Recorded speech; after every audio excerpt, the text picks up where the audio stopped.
जानना चाह रहा था कि सुप्रीम कोर्ट में अगर इसको कहा जाएगा, लेकर जाया जाएगा, तो संवैधानिक तौर पर किस आधार पर चुनौती दी जाएगी, ये मैं जानने में इंटरेस्टेड हूँ इस टाइम पे। सबको मिलके प्रोटेस्ट करना है और तब मजबूत केस अदालत में डालना है, तब मुझे उम्मीद है कि इसका फैसला अच्छा आएगा। अच्छा, आप कह रहे हैं कि वक्त की प्रॉपर्टीज को हड़पने के लिए ऐसा हो रहा है, जबकि ये बिल इसलिए लाया गया है ताकि जो वक्त ने पहले से हड़प रखी हैं जमीनें, हर उसको जगह लिया जा जो सके दावे वापस। कर रहे हैं उस पर वो अंकुश लगा पाए, ये सरकार का कहना है। सजाएं कम कर रहे हैं ताकि लूटमार और बढ़े, जो अपराधी हैं वो निर्भीक होकर ये सब काम करें।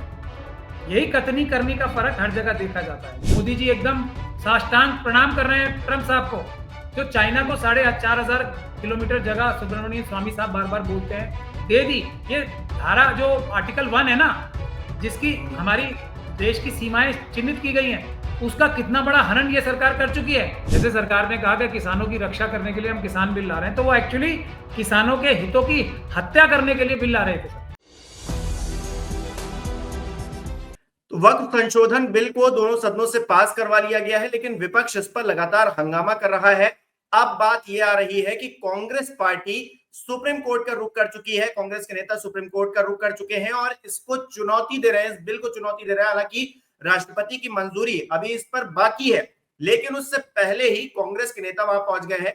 सवाल यहां पर यह उठता है कि क्या सुप्रीम कोर्ट के अंदर यह मामला टिक पाएगा?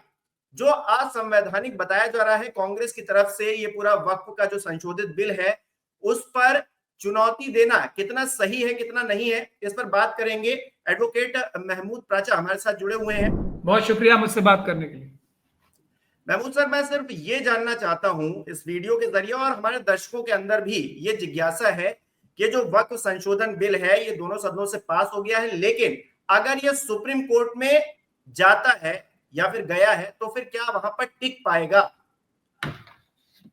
देखिए, अगर ये हर चीज सब्जेक्टिव होती है। अगर बाबरी मस्जिद का केस ईमानदारी से लड़ा जाता तो टिक पाता, अगर दूसरे केस ईमानदारी से लड़े जाते तो टिक पाते। लेकिन ये इसी पे डिपेंड करता है, क्योंकि हमने अपने एक्सपीरियंस में ये बहुत सारी चीजें देखी हैं कि बहुत सारी पिटीशंस बिना तैयारी के अपना नाम बनाने के लिए डाली दी जाती हैं। बहुत सारी पिटीशंस जो विपक्ष होता है, जो ऑपोजिंग साइड होती है, खासतौर पे इन बड़े बड़े मैटर्स में, वो खुद भी डलवा लेते हैं और किसी भी अपने व्यक्ति से जो डाल देता है, और वो केस आनन फानन में हार जाता है बिना ठीक से बहस भी किए हुए। तो इन दोनों केविएट्स के साथ मेरा ये मानना है कि इस बिल में इतनी कमियां हैं कि इसके ज्यादातर प्रावधान संविधान के विरोध में नहीं है, बल्कि संविधान की जो मौलिक भावना है उसके विरुद्ध है, और पार्ट 3 जो है फंडामेंटल राइट्स का, उसके विरुद्ध है, प्रिंसिपल ऑफ नेचुरल जस्टिस के खिलाफ है, और प्रोसीजरल एस्पेक्ट भी, क्योंकि जिस तरीके से ये बिल लाया गया है विदाउट प्रॉपर कंसल्टेशन, उन तीनों चारों वजह की बुनियाद पर ये जो है कोर्ट में इसको ध्वस्त हो जाना चाहिए। लेकिन इसमें भी एक केवियट है। अच्छा प्राचा जी, मैं उन वजहों पर आऊं, मैं वजह जानूंगा, लेकिन मैं ये जानने में ज्यादा दिलचस्पी दिखा रहा हूं इस वक्त इस सवाल पर कि आपको शक किस बात का हो रहा है, क्योंकि कांग्रेस पार्टी इसका विरोध कर रही थी, संसद में भी विरोध किया गया, हालांकि बिल पास हो गया, आंकड़े थे भारतीय जनता पार्टी के पास, एनडीए के पास, लेकिन अब आपको शक किस बात का हो रहा है कि तैयारी करके क्यों नहीं गई है और अपना नाम बनाने के लिए क्यों गई है कांग्रेस पार्टी? मैंने ऐसा कहा नहीं, मैंने आपको बताया है कि ऐसा भी होता है, लेकिन जिस तीव्रता के साथ मुझे पता लगा असदुद्दीन ओवैसी साहब ने भी, अब होड़ लग गई है ना पिटीशन डालने की, पहले कौन डाले, अभी तैयारी की नहीं है। मैंने डिबेट्स भी पार्लियामेंट में सुनी है, बहुत ही मुट्ठी भर लोगों को छोड़ के, जिसमें मैं 2 नाम तो ले सकता हूं क्योंकि मैंने सभी की स्पीचेस नहीं सुनी है, लेकिन काफी सारी जितनी स्पीचेस मैंने सुनी भी हैं, तो ज्यादातर जो विपक्ष के सांसद थे उनको मैंने शेरो शायरी पढ़ते हुए देखा और इमोशनल बातें करते हुए देखा। टेक्निकली कोई मजबूत उसकी जो कमियां निकालते मैंने 2 ही लोगों को मैं देख पाया हूं, उसमें से एक गौरव गोगोई साहब थे और एक ए राजा साहब थे जो टीएमसी के। बाकी की मैंने सबकी तो नहीं देखी, लेकिन काफी सारे लोगों की देखी है। कुछ लोग तो जिनको ये वक्त के बारे में ए से लेकर जेड तक कुछ भी नहीं पता, वो शेरो शायरी करके ही फिल्मों के शेर पढ़ के निकल गए। तो ऐसे अगर ऐसे ही तरीके से आनंद फानन में पिटीशन डाली जाएंगी बिना तैयारी के, हम लोग भी डालेंगे। लेकिन अभी देखिए एक ग्राउंड ये भी हो सकता है इसका कि अभी ये गजट नोटिफाइड ही नहीं हुआ, तो अभी इस ग्राउंड पे भी सुप्रीम कोर्ट या कोई भी अदालत में जाएंगे आप, हाई कोर्ट में भी जाके चैलेंज हो सकता है। तो वो कह सकते हैं कि अभी तो you are putting the cart before the horse, maybe the government does not notify it immediately. तो जानबूझ के ऐसा कच्चा काम करने का तो फिर शक जाता ही है ना, क्योंकि मैं तो बार बार जो हम ईवीएम की लड़ाई लड़ रहे हैं इतनी बड़ी, उसमें भी तो भीतरघात कांग्रेस के अंदर जो बैठे लोग हैं और दूसरे लोग हैं जो हैं आरएसएस के, दिखाते अपने आप को आरएसएस का विरोधी हैं, उन लोगों ने ये जो हमारी ईवीएम की पिटीशंस चल रही हैं, जो आंदोलन चल रहा है, उसमें भी कितनी बार नुकसान पहुंचाया। जयराम रमेश जी ने एक ऐसी पिटीशन डाल दी जो हम जैसे पंजाब हरियाणा कोर्ट से हमें एक अच्छा ऑर्डर मिला था, जयराम रमेश जी ने उसकी चैलेंज कर दिया, जो अमेंडमेंट की थी। मेरी पिटीशन की वजह से सरकार को मजबूर होकर कानून बदलना पड़ा था।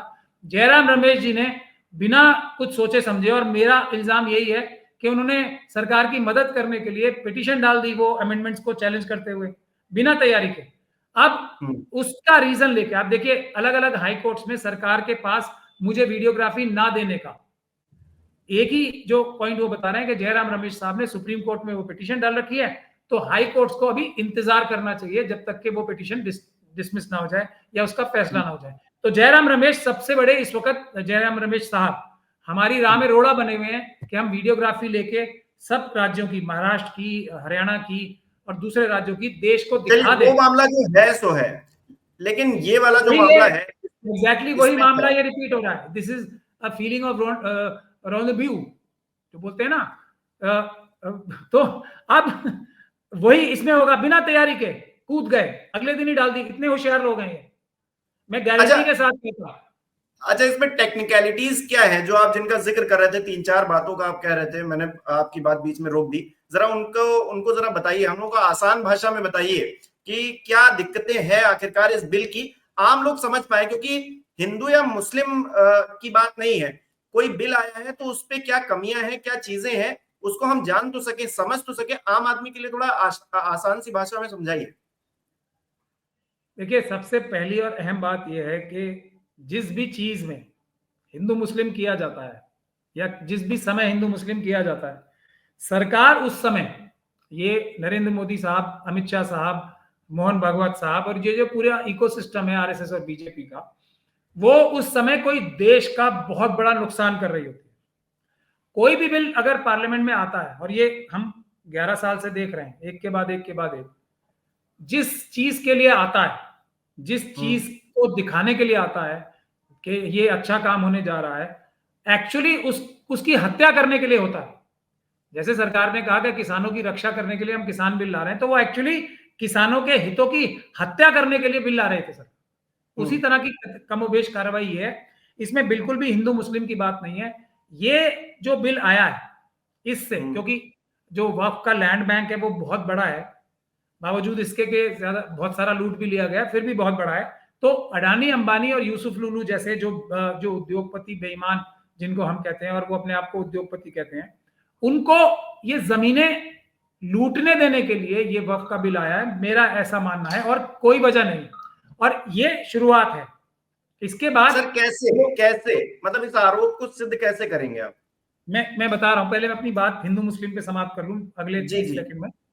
ऐसा ही बिल, और ये एक चीज जो पार्लियामेंट से पास हो जाएगी, ये फिर सिखों के लिए, क्रिश्चियंस के लिए, बुद्धिस्ट कम्युनिटी के लिए तो इससे ज्यादा हो ही चुका है। उनकी जो सबसे आराध्य जगह है देश में बहुत गया, तो वो तो जो बहुत नॉन बुद्धिस्ट लोगों के हाथ में है, और क्रिश्चियंस के लिए भी आएगा। शेड्यूल कास्ट, शेड्यूल ट्राइब के लिए ऑलरेडी ऐसे एक्ट आ चुके हैं, पेसा एक्ट करके, तो ये सबका नुकसान करने वाला है। और इसमें बहुत सारे प्रावधान तो ऐसे हैं जो अभी भी इस्तेमाल होंगे दूसरे लोगों की जमीनें कब्जा करने में, दिखाने के लिए डीएम साहब करेंगे, लेकिन पीछे से उनके अडानी, अंबानी, यूसुफ लुलू जैसे लोग ही होंगे। अब मैं बताता हूं कि मैं आपको मैं क्यों ऐसा कह रहा हूं। देखिए इस वक्त का टाइटल क्या है, उम्मीद, यही है ना, उम्मीद जी। उम्मीद ये मोदी जी का टिपिकल स्टाइल है कि नहीं है? एक नाम अट्रैक्टिव सा देके और मतलब ठग जो करते हैं, ठगी होती है ना, ठगी, ठग अगर किसी को, जो फ्रॉड होते हैं, वो फ्रॉड और धोखा कैसे दे सकते हैं? वो दिखने में आपको बहुत अच्छे, प्रिय और विश्वसनीय लगेंगे। तो नाम इसका क्या दिया है? उम्मीद, यानी कि unified Waqf management, empowerment, efficiency and development. ठीक, तो ये नाम देके अब हो क्या रहा है इसमें? तो अगर आप देखिए किसी अपराध को रोकना चाहेंगे, जैसे महिलाओं के साथ अत्याचारों का अपराध रोकने की नियत अगर किसी की थी, तो उन्होंने रेप के केसेस में, चाइल्ड रेप के केसेस में रिपीटेड ऑफेंस करने वालों के लिए डेथ पेनल्टी दी। पहले डेथ पेनल्टी नहीं थी, यानी कि सजा बढ़ाई। तो अगर वक्फ की प्रोटेक्शन के लिए, बेईमानों को रोकने के लिए ये कानून होता, तो अभी जो जितनी सजा थी उससे कम करके 6 महीने की जाती ऑलरेडी। उसके बाद जो नॉन बेलेबल थे इसके ऑफेंसेस, उसको बेलेबल बनाया जाता। और जो इस प्रकार के जो काम करेगा, वो किस लिए करेगा? कि अडानी, अंबानी, यूसुफ लुलू जैसे लोग जमीनें लूटें और उनकी सजा भी कम कर दो, ताकि कोई खतरा भी ना रहे। अगर इसकी ताकत बढ़ानी होती तो उम्र कैद करते। जैसे हमने एक प्रपोजल बनाया है 16 पॉइंट्स का वक्फ की प्रोटेक्शन के लिए, तो उसमें हमने प्रावधान रखे हैं कि मिशन सेव कॉन्स्टिट्यूशन, जिसका मैं नेशनल कन्वीनर हूं, उसमें सबसे पहला प्रावधान जो मेन है हमारा, वो यही है कि वक्फ की जमीन की चोरी जो भी करेगा, या उनकी प्रॉपर्टी की चोरी जो भी करेगा, उसकी सजा बढ़ाकर उम्र कैद कर देनी चाहिए, कम से कम 10 साल कर देनी चाहिए, और उसको फाइन भी लगना चाहिए कि जितनी प्रॉपर्टी उसने चुराई हो उसका 2.5% उसकी आप कह रहे हैं कि वक्फ की प्रॉपर्टीज को हड़पने के लिए ऐसा हो रहा है, जबकि ये बिल इसलिए लाया गया है ताकि जो वक्फ ने पहले से हड़प रखी हैं जमीनें, हर जगह जो दावे कर रहे हैं उस पर वो अंकुश लगा पाए, ये सरकार का कहना है। हाँ, लेकिन कर क्या रहे हैं? सजाएं कम कर रहे हैं ताकि लूटमार और बढ़े, जो अपराधी हैं वो निर्भीक होकर ये सब काम करें।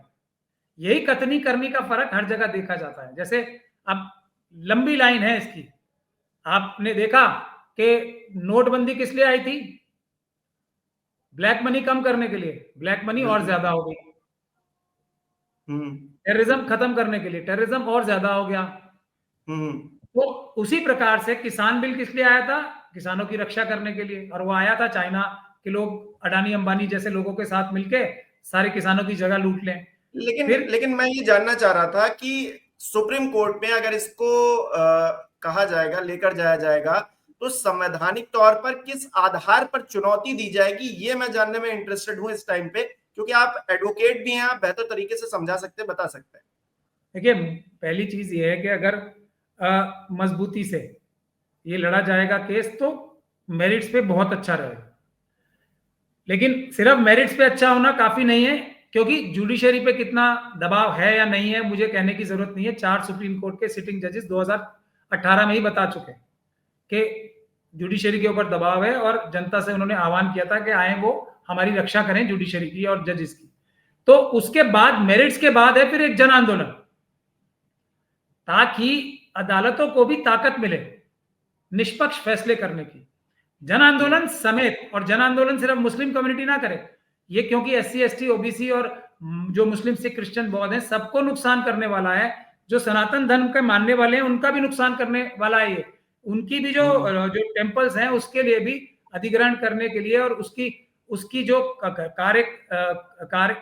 कार्रवाइयां हैं उसको सरकारी कब्जे से छुड़ाने के लिए सुब्रमण्यम स्वामी साहब ने पिटीशन डाल रखी।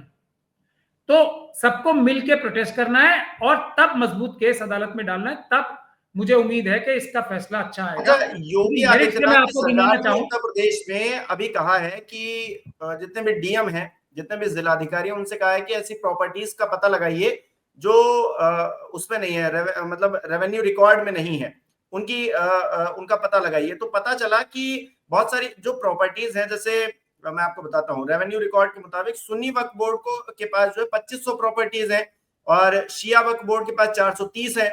जबकि ये लोग दावा कितने पर करते हैं? सुन्नी वक्फ बोर्ड दावा करता है 1,24,355 प्रॉपर्टीज पे, जबकि शिया वक्फ बोर्ड दावा करता है 7,785 प्रॉपर्टीज पे। लेकिन उसका रिकॉर्ड उनके पास नहीं है। रिकॉर्ड में मतलब 20% है, और जो 80% है वो ऐसी प्रॉपर्टीज है जिस पर लिखा पढ़ी नहीं है या फिर उसका प्रूफ नहीं है।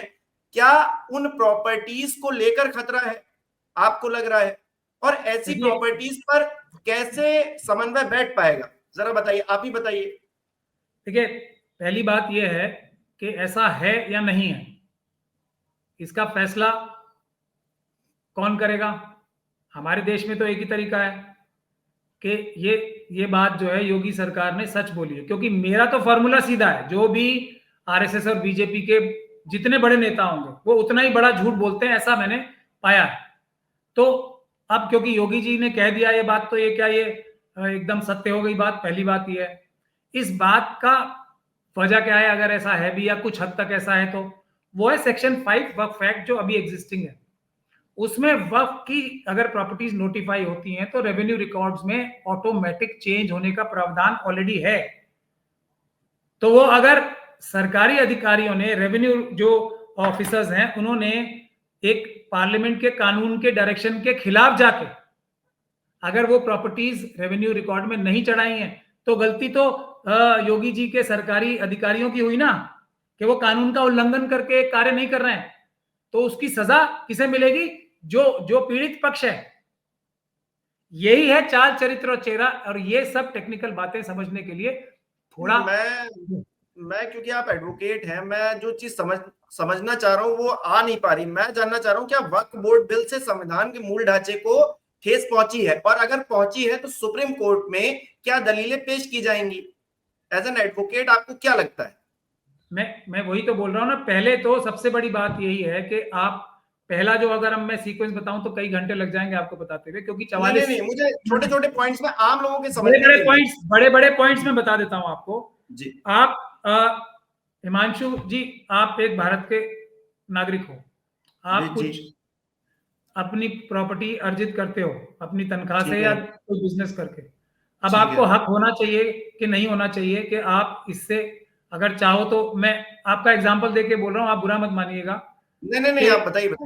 आप चाहें तो, अगर आपकी इच्छा, आपकी प्रॉपर्टी है, तो जाके आप गोवा में या विदेशों में जाके उससे जुआ खेलें, या किसी मंदिर को दें, या किसी मस्जिद को दें, या किसी अपने भाई को दें, बहन को दें, या अपने किसी परिवार वाले को ना देके किसी गरीब व्यक्ति को दें। कोई आपको रोक सकता है इस काम के लिए? नहीं रोकेगा तो ये जो संविधान की मूलभूत भावना है ना, आप अपने भी मालिक अपने आप नहीं रहे। आप अपनी प्रॉपर्टी कहां दोगे? ये इस चीज में मना है कि कोई भी जो नॉन मुस्लिम होगा वो वक्फ को प्रॉपर्टी नहीं दे सकता। अब मैं मुस्लिम हूं, तो औरंगजेब का जिसका ये नाम लेते हैं ना, उसने इतनी सारी जो प्रॉपर्टीज और डोनेशंस दिए हैं, सरकारी तौर पे भी और दूसरी तरीके से भी मंदिरों को, तो वो सब ये कानून निरस्त कर रहा है। तो मेरी अगर इच्छा होती है तो आपको लगता है कि, या फिर आपके पास कोई ऐसा रिकॉर्ड भी होगा, अगर आप इस बारे में कह रहे हैं, कि कितने हिंदूज हैं जिन्होंने वक्फ को अपनी प्रॉपर्टीज दी हैं, और वक्फ ने जिन पर दावा किया है, क्या उसका लीगली उनके पास कोई एफिडेविट है या फिर उनके पास कागजात हैं उसको लेकर? क्योंकि हिंदूज मुस्लिम्स को अगर कोई चीज दे रहे हैं, मैं कह रहा हूं भाईचारा है, सब कुछ है, लेकिन नॉर्मली ऐसा दिखता नहीं है कि कोई किसी को प्रॉपर्टी दे आज के समय में दे। तो ऐसे फिर ये होता है कि आपको बिना कहे दे दिया, आपने कब्जा तो नहीं कर लिया लीगली। आजकल हर कोर्ट में आप कैसे किसी चीज को प्रूव करेंगे? ऐसे ही तो प्रूव करेंगे कि आपके पास कागजात हो। हाँ, यस, एग्जैक्टली। हर चीज को प्रूव कैसे किया जाएगा?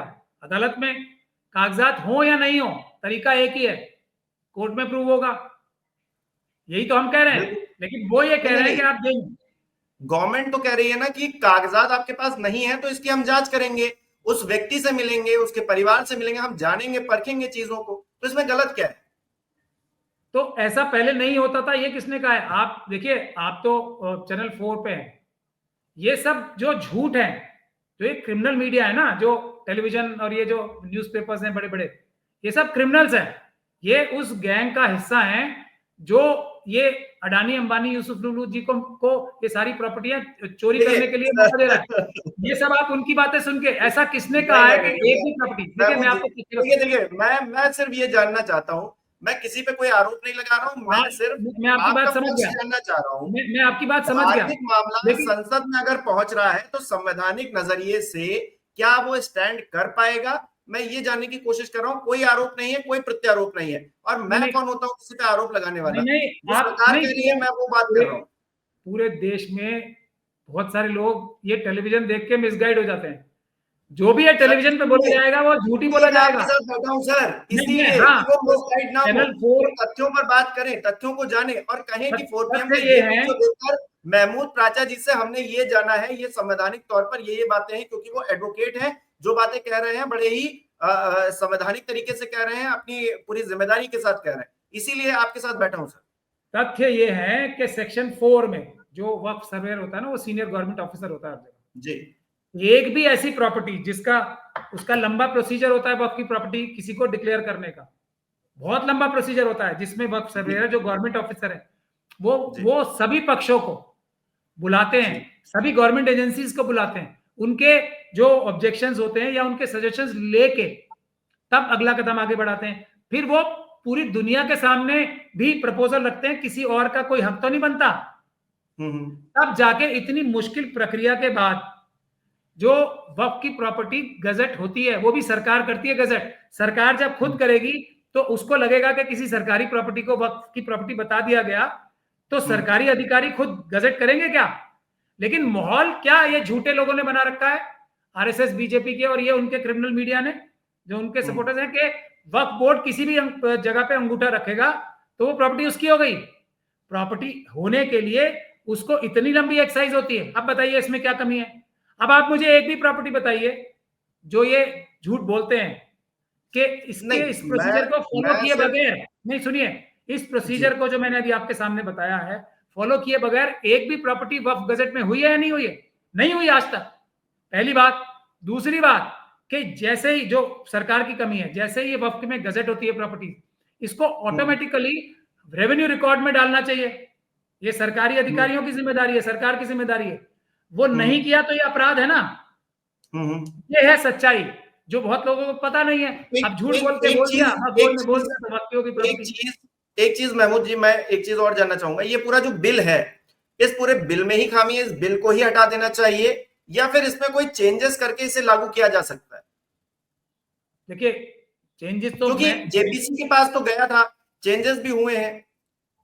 देखिए, चेंजेस, अगर सेहत किसी की, जैसे किसी को कोई बीमारी है, वक्फ बोर्ड में डेफिनेटली बीमारी है, तो अगर उसको खांसी जुकाम की बीमारी है आज, तो उसको कैंसर दे दिया जाए इलाज के नाम पे, ये है बात। अभी भी प्रॉब्लम है। इसको वक्फ जो बिल है, जो ऑलरेडी 2013 का एक्ट है, उसको और मजबूत किया जाना है उम्मीद बनाने के लिए। लेकिन उसको उसका तोड़फोड़ करके अडानी, अंबानी, यूसुफ लुलू जैसे लोगों के एकदम तश्तरी में सजा के रखने के उम्मीद है सुप्रीम कोर्ट में ये मामला जाएगा तो जजेस तो इतना अनफेयर नहीं करेंगे? आपको लग रहा है सरकार कर रही है अनफेयर, ये बात आप कह सकते हो, मैं इस बात की पूरी गारंटी नहीं ले सकता। 2018 के बाद जब 4 सुप्रीम कोर्ट के जजेस ने ये बोला हमारे ऊपर दबाव है, इस बात की गारंटी मैं नहीं ले सकता। पब्लिक, देखिए, सबसे बड़ी अदालत देश की है पब्लिक। ट्रांसपेरेंटली जो काम होता है वही सही होता है, ये हमारे देश का संविधान भी है। जैसे हम चुनाव में वीडियोग्राफी मांग रहे हैं ना, देख लो सब। तो हमने जो अपने 16 प्रावधान रखे हैं, आपकी बात का जवाब दे दूं मैं, तो वो हमने ऐसे ही रखे हैं। सारी प्रोसीजर जो होगी वक्फ के कार्यवाही की, वो वीडियोग्राफी होगी, ये प्रावधान रखा है। जो वक्फ की प्रॉपर्टी चोरी करते हुए पकड़ा जाएगा, अधिकारी या प्राइवेट व्यक्ति, उसको 10 साल की कम से कम और उम्र कैद की सजा होगी।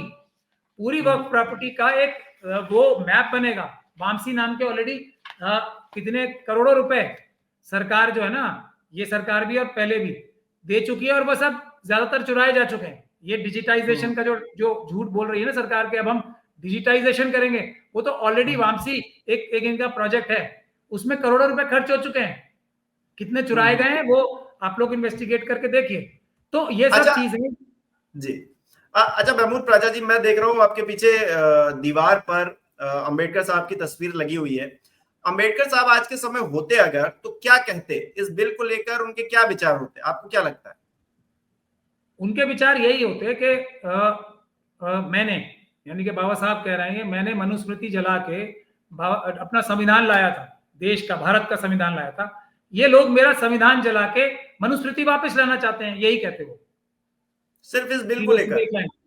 इस बिल को लेकर नहीं, इस बिल को भी लेकर, उससे पहले बहुत सारे ऐसे बिल आ चुके हैं। देखिए मैं आपको बता रहा हूं, इसको मुस्लिम अच्छा, के आप चश्मे से ओवरऑल तस्वीर को लेकर बोल रहे हैं?